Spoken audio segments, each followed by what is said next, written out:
45 tokoh dari berbagai kalangan menggalang petisi mendesak pembatalan rencana pemindahan ibu kota negara dari Jakarta ke Kalimantan Timur. Petisi online yang berjudul Pak Presiden 2022-2024 bukan waktunya memindahkan ibu kota negara telah diteken oleh belasan ribu orang. Para inisiator petisi menilai pemindahan ibu kota negara di tengah pandemi COVID-19 adalah keputusan yang salah. Seberapa efektif sebetulnya petisi penolakan ibu kota negara dapat mempengaruhi keputusan Presiden Jokowi? Untuk membahasnya lebih dalam, kita sudah terhubung melalui sambungan Zoom dengan salah satu inisiator petisi, Guru Besar UIN Syarif Hidayatullah, Profesor Azumardi Azra. Selamat sore, Prof. Azra. Selamat sore, Mbak. Selamat sore. Dan tenaga ahli utama KSP, Wandi Tuturong. Selamat sore, Mas Wandi. Selamat sore, Mbak Rifana. Oke, saya mau ke inisiator terlebih dahulu, ke Prof. Azra. Prof. Azra, Anda dan 44 tokoh menggalang petisi menolak pemindahan ibu kota negara. Kenapa kemudian petisi itu baru diluncurkan ataupun digalang sekarang setelah Undang-Undang IKN ini disahkan oleh DPR, Prof. Azra? Iya, tentu saja kita harus menunggu ya kepastian dari pemerintah bahwa proyek IKN itu akan dijalankan, dan proyek IKN itu bisa jalan kalau sudah ada undang-undangnya, sudah diterima, disepakati oleh DPR ya, yang kemudian menghasilkan undang-undang IKN itu. Jadi kita memang harus menunggu, tidak bisa hanya dari pernyataan-pernyataan saja dari siapapun gitu bahwa akan dibangun kota ya, karena selama belum ada fasilitasnya kita belum bisa kita melakukan langkah apapun ya. Nah, dengan telah ditetapkannya undang-undang IKN itu, maka kemudian baru kita melangkah. Dan bahkan kan tim ini yang tim petisi ini juga kan sebetulnya akan mengadakan judicial review ke MK, tapi masih tertunda karena menunggu nomor dari undang-undang IKN itu. Kan belum ada dari nomornya, itu belum terbit ya. Oke, menunggu kepastian, setelah ada kepastian baru petisi itu diluncurkan dan nanti akan ada gugatan uji materi yang diajukan ke MK. Tapi tujuannya apa nih? Menggalang petisi penolakan pemindahan ibu kota negara, tujuannya apa, Prof. Azra? Ya, tujuannya mencoba mengetuk hati pemerintah ya, dalam hal ini Presiden Jokowi khususnya ya, bahwa dalam 2022 ini dan saya kira sampai akhir masa jabatan Presiden Jokowi, saya kira mungkin tidak visible ya, tidak cukup kelayakannya untuk membangun ibu kota. Kita sebetulnya tidak menentang adanya gagasan membangun ibu kota. Itu bukan gagasan yang baru. Sudah sejak zaman Bung Karno, malah Palangkaraya mau jadi ibu kota kan. Zaman Pak Harto juga ada, zaman Pak SB juga ada, cuma belum dilaksanakan. Nah, sekarang mau dilaksanakan oleh Presiden Jokowi ya kan, dalam waktu sisa masa pemerintahannya 2 tahun ini. Yang menjadi keprihatinan kita adalah masalah kelayakannya dari sudut keuangan ya. APBN kita tahu lah, APBN 2022 ini itu defisitnya itu sekitar 280 atau 800-an triliun ya, dari 2.700 sekian 2.700 triliun. Jadi defisit itu dari mana ditutupi? Sebagian besar adalah saya kira dari hutang, nambah hutang. Padahal hutang kita sampai 2021 kemarin itu sudah sampai 6.713 triliun. Nah, kalau membangun ini ibu kota ini dari mana dananya? Itu kan masih simpang siur juga di antara menteri keuangan, menteri ekonomi, koordinator ekonomi, dan juga pejabat yang lain. Itu dari mana? Pertamanya kan Ibu Sri Mulyani bilang dari dana PEN, tapi kemudian oleh DPR bilang tidak bisa dana PEN dipakai untuk pembangunan ibu kota. Terus oleh karena itu kata Menteri Keuangan, Menko Ekonomi itu akan digali dari sumber-sumber yang lain. Itu kan.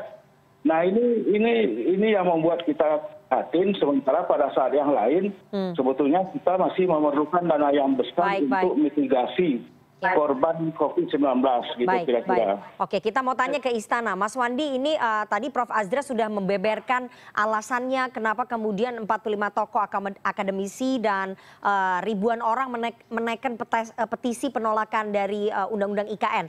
Respon Istana seperti apa? atas petisi online penolakan pemindahan ibu kota ini, Mas Wandi?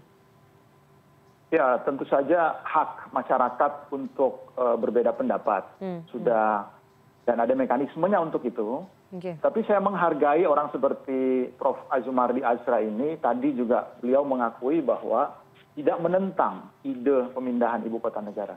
Saya kira ini prinsip, ya, ada kita bisa ketemu di situ. Kita bisa ketemu pada ide tidak menentang. Artinya beliau setuju pada ide besar pemindahan ibu kota negara ini.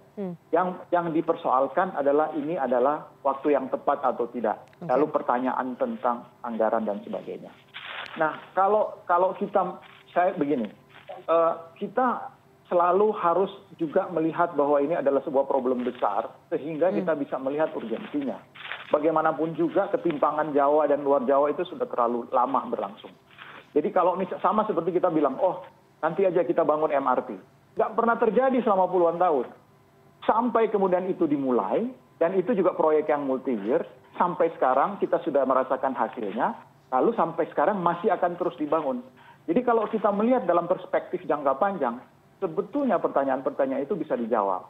Begitu juga tentang anggaran, sudah disampaikan bahwa kita memiliki memang kita masih akan menunggu seperti dikatakan oleh Menteri Keuangan, peraturan presiden terkait pendanaan. Tetapi itu akan kita finalkan, dan kita tahu juga seandainya itu nanti difinalkan, seandainya pun kita lihat bahwa dalam penggunaan PEN, dan kemungkinan tidak akan penggunaan PEN. Dalam PEN pun juga dikatakan bahwa ada ada bagian dari pemulihan ekonomi yang untuk infrastruktur. Jadi ada banyak cara, dan kami percaya bahwa Menteri Keuangan Ibu Sri Mulyani dan timnya itu sedang bekerja saat ini, dan kalau kita bekerja jangka panjang secara bertahap, tentu hal-hal ini bisa kita lakukan setahap demi setahap.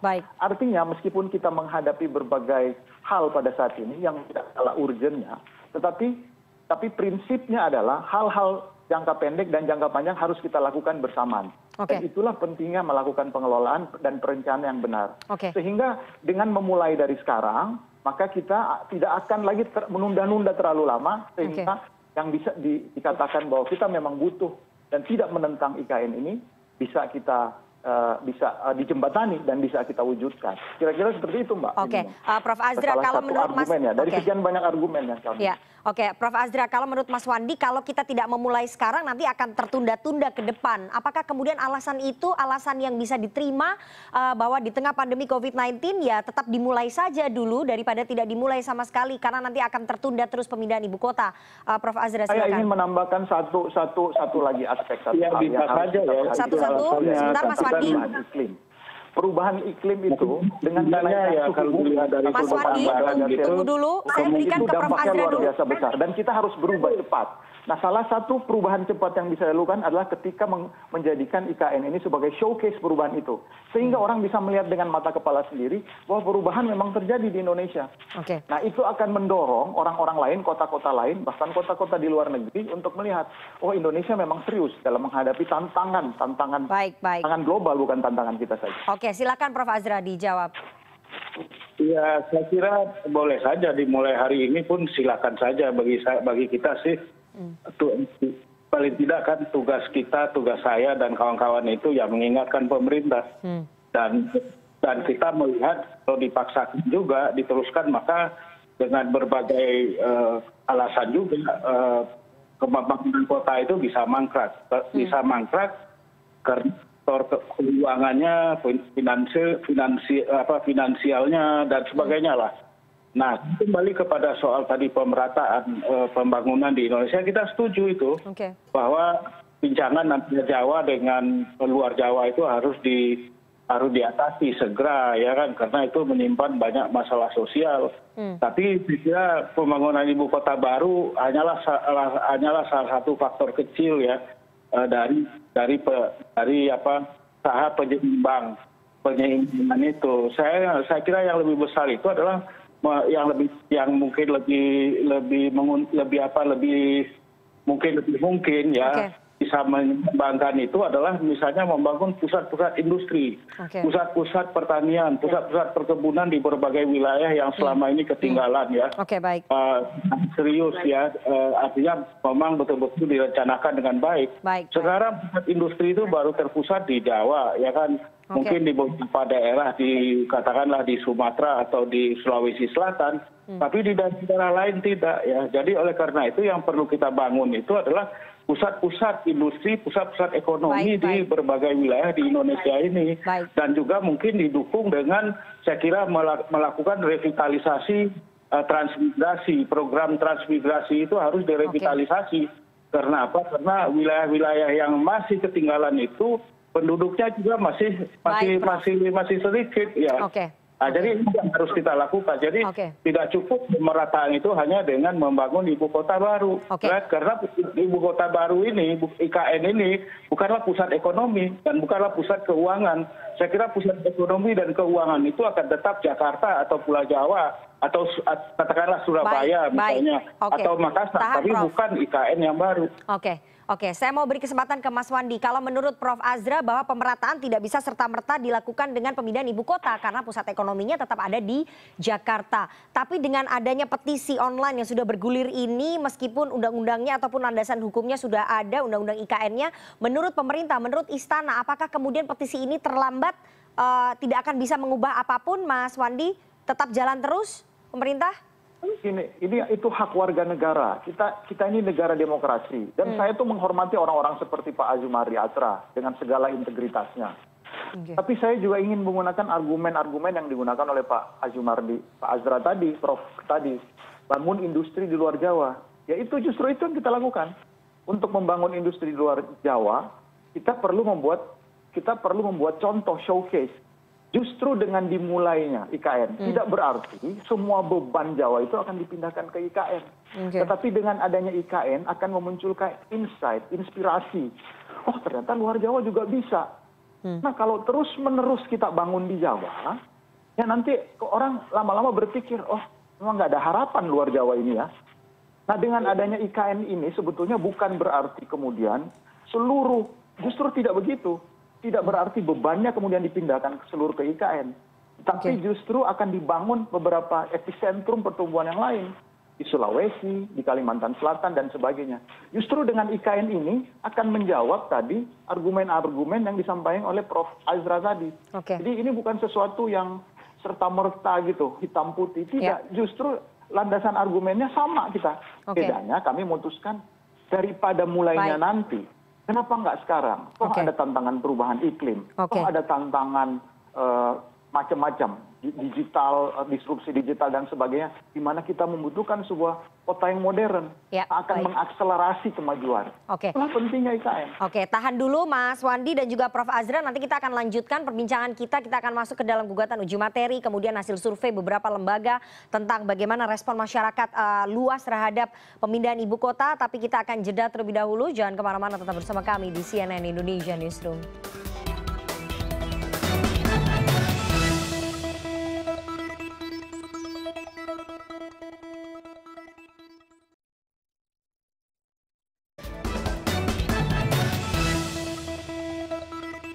Anda masih bersama kami di CNN Indonesia Newsroom dan kita akan lanjutkan perbincangan kita dengan dua orang narasumber. Prof. Azra, saya mau tanya ya, proses gugatan uji materi ini di MK sudah bergulir. Tadi Anda mengatakan bahwa teman-teman yang menggalang petisi juga akan mengajukan gugatan uji materi setelah penomoran dari Undang-Undang IKN ini diberikan oleh Kemenkumham. Nah, apakah kemudian petisi online ini penolakan ibu kota negara sebetulnya seiring sejalan sekaligus memberikan dorongan kepada Hakim MK untuk mengabulkan gugatan uji materi Undang-Undang IKN, Prof. Azra? Kalau itu kita nggak tahu ya, itu karena setiap anggota MK itu kan independen ya. Atau idealnya itu independen, baik independen dari publik, independen juga dari kekuasaan, ya, dari eksekutif dan legislatif. Itu kan jadi oleh karena itu kita nggak tahu pasti apakah petisi itu akan mempengaruhi Hakim MK. Ayo kita terus terang aja.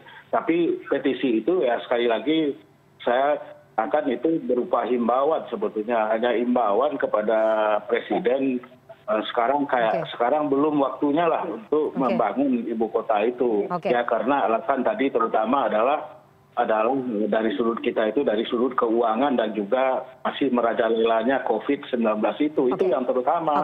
Kalau soal kajian lingkungan dan macam-macam, saya kira kita nggak masuklah ke situ karena itu sudah banyak yang mengkaji ya. Jadi ya itu terserahlah kepada pemerintah untuk mempertimbangkan semua itu. Tapi kita hanya melihat dari sudut masalah yang sedang dihadapi oleh publik kita, masyarakat kita, itu aja sebetulnya. Apakah mau didengar oleh presiden, ya terserah sama presiden sendiri. Apakah mau didengar atau oleh presiden atau tidak itu terserah presiden. Tapi yang jelas Mas Wandi, saya mau paparkan ya beberapa hasil survei lembaga survei ini menunjukkan ada fenomena yang menarik ya. Survei indikator politik bulan April 2021 saya tunjukkan di layar, Anda juga bisa lihat bahwa ada 40,4% masyarakat yang meminta agar menunggu terlebih dahulu pandemi selesai baru pemindahan ibu kota dijalankan. Sementara 40% masyarakat menilai tidak perlu ada pemindahan ibu kota. 14% menilai bahwa boleh dijalankan sesuai rencana. Artinya mayoritas 80% masyarakat pada April 2021 berdasarkan survei indikator menilai bahwa pemindahan ibu kota tidak perlu dilakukan sekarang, begitu ya. Terus kemudian survei yang kedua, saya tidak pakai satu survei saja tapi ada satu survei lagi dari lembaga survei Kedai Kopi. Menarik sekali bahwa 60% lebih, 61% masyarakat bahkan menolak pemindahan ibu kota. Mas Wandi, apakah kemudian suara-suara masyarakat, suara-suara tokoh yang menggalang petisi ini tidak menjadi pertimbangan pemerintah dalam memindahkan ibu kota? Jadi pemerintah jalan saja tanpa mengindahkan suara-suara masyarakat? Survei itu kan ditentukan pada saat COVID sedang tinggi-tingginya ya. Mungkin Anda juga harus mengutip surveinya Kompas, di sana lebih banyak yang mendukung. Nah, itu lebih baru ya. Jadi kita bukan berarti tidak mendengar, kita mendengarkan, bahkan yang mengkritik ini pun kita dengarkan. Tetapi kan kami juga melakukan banyak dialog, banyak komunikasi publik dengan berbagai stakeholder. Saya sendiri bolak-balik itu ke sana, ke Penajam Pasir Utara, ke Balikpapan, ke Samarinda. Dan ini dari diskusi, meskipun pandemi berjalan, karena kita anggap ini penting, timnya bekerja loh. Karena ini kan dari periode pertama. Mungkin kalau masih ingat di periode lalu itu ada Pak Zainuddin Amali sebagai ketua pansusnya pada saat itu. Jadi sudah ada pansus di DPR juga.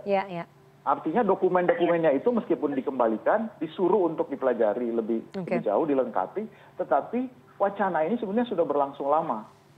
Nah, jadi kita percaya bahwa namanya COVID tentu saja di sinilah kita dibutuhkan agility, ya, agile. Kita harus bersikap agile. Kapan harus menekan pedal rem pada saat misalnya sekarang ini sedang naik, ya kita tekan pedal rem. Tapi ketika kita rem terlalu lama, kan lagi ekonomi bisa mati, gitu. Oleh karena itu harus prinsipnya ada pedal gas. Dalam pedal gas itulah kemudian pembangunan ekonomi harus dilanjutkan. Salah satunya adalah pembangunan infrastruktur. Baik. Kami mengerti apa yang disampaikan, tetapi kita juga harus berpikir dengan misalnya begini. Ketika kebanyakan orang pada usia muda, uangnya pas-pasan gitu ya, seperti itu. Tetapi kan kita tetap butuh rumah untuk masa depan. Kalau disuruh beli rumah pada saat itu kan nggak bisa. Tetapi kalau suruh nyicil, bertahap, jangka panjang, bisa. Karena kita sadar bahwa di masa depan kita membutuhkan itu. Baik. Analoginya. Terakhir Prof. Azra, saya mau tanya tadi hasil survei yang sudah saya paparkan, bantahannya dari Mas Wandi bahwa ada survei Kompas yang mayoritas kemudian masyarakat mendukung pemindahan ibu kota, tapi dua survei dari dua lembaga survei yang kami kutip dari Indikator dan juga dari Kedai Kopi menunjukkan fenomena sebaliknya bahwa mayoritas masyarakat tidak menginginkan adanya pemindahan ibu kota. Senada dengan petisi yang Anda galang, seberapa efektif menurut Anda petisi ini akan memberikan gerakan politis atau perubahan politis, atau memang ini hanya mengingatkan saja kepada presiden, kalau presiden tidak bergeming, presiden jalan terus ya sudah. Yang penting petisi sudah diluncurkan begitu, Prof. Iya, kalau dari sudut saya dan kawan-kawan bahwa kita sebagai orang yang memiliki suara gitulah, mungkin bisa didengar juga oleh publik gitu ya, punya kewajiban moral untuk menyampaikan ya kepada para pejabat kita lah, kepada presiden khususnya, karena kita tahu lah bahwa tidak ada yang bisa diharapkan menyuarakan ya aspirasi rakyat seperti yang terlihat dari survei-survei itu ya. Kan itu mewakili suara rakyat, kan tidak ada yang mewakili. DPR semua mengikuti ya kan kemauan presiden ya kan begitu ya kan, tanpa ada kritisisme sama sekali, tanpa memberikan pertimbangan mengenai soal waktu, soal timing ya kan. Itu misalnya soal beratnya beban keuangan negara kita, itu kan nggak ada pertimbangan-pertimbangan seperti itu. Karena kemudian juga sudah ada juga kasus-kasus di mana proyek-proyek itu tidak sepenuhnya berjalan baik. Hanya katakanlah kereta api cepat yang semula disebut B2B, sekarang B2G dari ditanggung oleh pemerintah dari APBN. Ini kan juga menjadi masalah. Jadi inilah yang menjadi kepedulian kita sebetulnya, keprihatinan kita ya. Apalagi secara psikologis masyarakat kita ini kan menghadapi beban yang berat ya. Memang ekonomi katanya bertumbuh, tapi kalau kita lihat di bawah ya, di masyarakat akar rumput ya masih susah lah hidup mereka ya. Susah sekali. Kita lihat banyak warung tutup, banyak toko tutup, banyak supermarket tutup, mall tutup.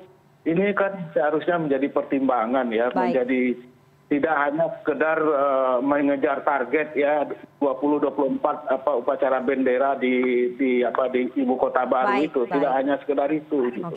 Oke, kita tunggu nanti bagaimana aspirasi dari Prof. Azra dan juga teman-teman tokoh akademisi lainnya dan juga masyarakat, apakah kemudian mampu untuk membuat perubahan politik atau mungkin pemerintah akan tetap jalan terus begitu ya. Sekali lagi kita menunggu juga hasil gugatan uji materi terhadap Undang-Undang Ibu Kota Negara ini yang sedang bergulir di Mahkamah Konstitusi. Apakah kemudian MK akan mengabulkan ataupun menolak gugatan terhadap Undang-Undang IKN.